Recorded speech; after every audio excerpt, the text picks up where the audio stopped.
Que Tshisekedi ne m'écoute pas. Qui t'a dit ça? Mais j'ai toujours fait ça, non? C'est ça mon travail. Mon travail, c'est de parler la vérité. Toi, comme tu es flatteur mal éduqué, tu penses qu'il ne faut pas dire la vérité. Je vais vous donner un exemple. Et ça va peut-être t'aider. Et tu peux prendre ça pour aller faire les débats avec des voyous de ton niveau. Écoute, je suis venu, j'ai dit, Chiwewe, je ne vois pas clair. Je trouve qu'il n'a plus d'inspiration, il doit partir. Les gens sont venus, ils m'ont attaqué. Kalonji, c'est Tshisekedi qui l'a nommé. Toi, tu contredis le numéro 1. 11 mois après, le numéro 1 enlève Chiwewe. Pourquoi tu ne reviens pas dire que Kalonji, tu avais raison? Fais aussi ça, non? Flatteur que tu es. Il faut revenir dire que, hé Kalonji, nous t'avons condamné. Nous avons dit que tu combats les chefs. C'est lui qui avait nommé Chiwewe. Tu lui as donné 4 étoiles. J'ai dit que ce n'était pas possible de donner 4 étoiles à quelqu'un qui n'a rien fait. Un pasteur qui n'a plus d'inspiration. J'ai dit c'est mal la vérité. J'ai dit Fachi, enlevez-nous cet individu ici. 11 mois après, Fachi l'enlève. Est-ce que tu es déjà revenu? Vous tous là qui parlez contre moi. Vous êtes déjà venus d'abord demander pardon. Avant que moi je vous présente des pardons, des excuses, pardon.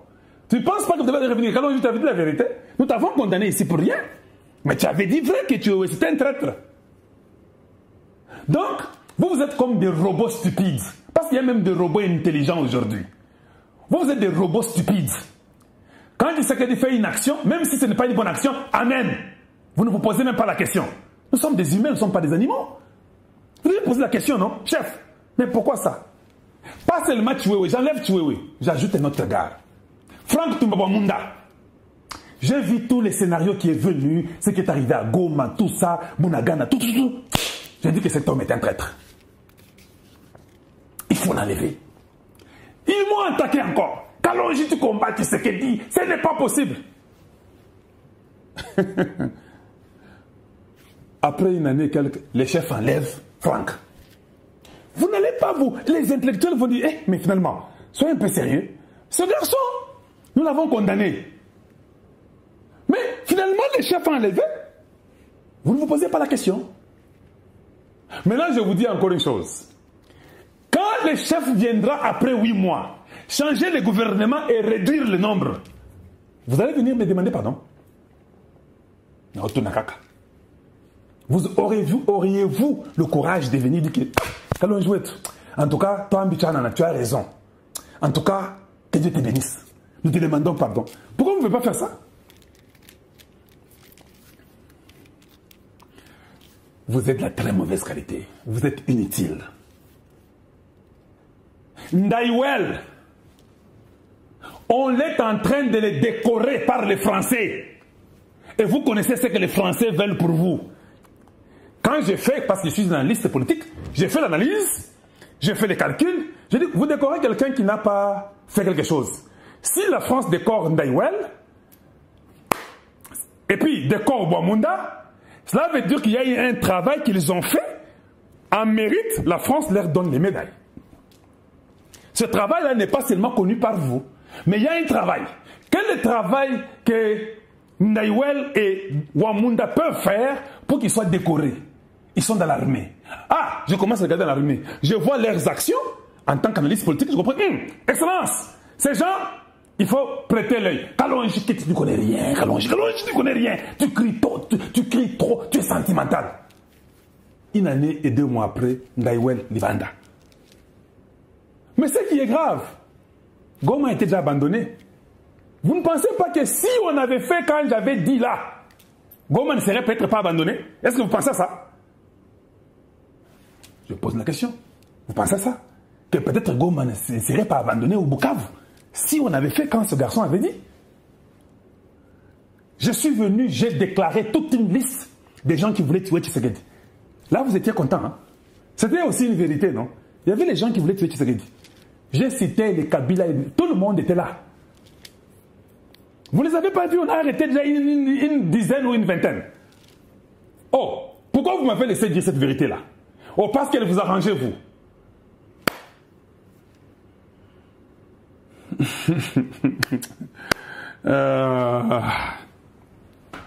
C'est pas possible. Donc, défendre la nation, nous devenons des traîtres, nous sommes des kabylistes, et qu'on sort. Papa, wewe kimwena kabila. Kwambilanga na bulele la kimbulanda kufato.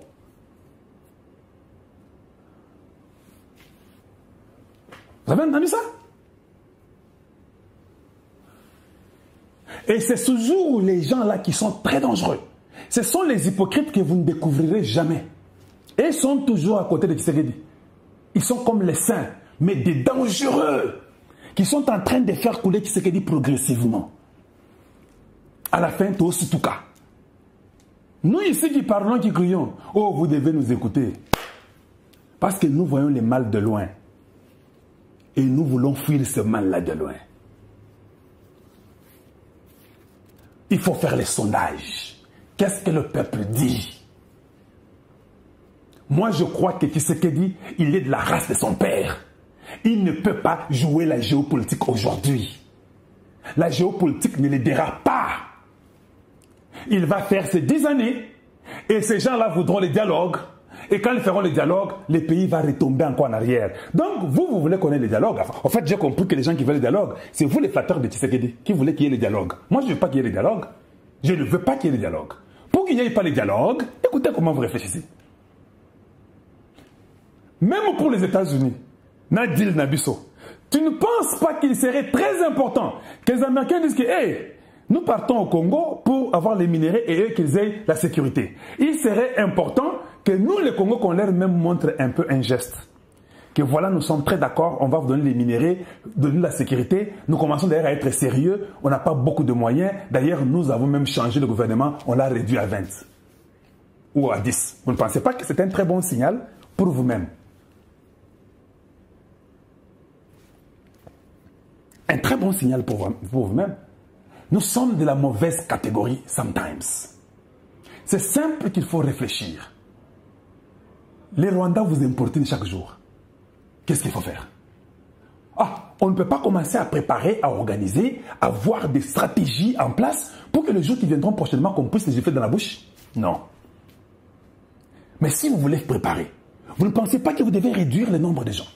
Parce que si vous prenez les gens selon leur culture, leur tribu et leur religion, pour satisfaire tout le monde, le Congo n'est plus à ce niveau-là. Tshisekedi n'est pas un président qui vient satisfaire tous ces bandits-là. Tshisekedi, c'est un président qui vient pour fermer les anciennes habitudes et nous ouvrir les nouvelles habitudes.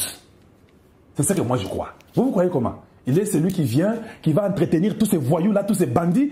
Un gouvernement inutile. Vous voulez que je vienne dire que non, Tshisekedi a raison? Non. Oh non, Kalonji, tu sais, Tshisekedi, tu sais, c'est lui le président, il voit tout, hein. Il voit tout. Kalonji, mais tu sais, il devait quand même changer un peu le gouvernement avant d'aller à Washington. Parce que tout ce que vous dites là n'est pas toujours sérieux.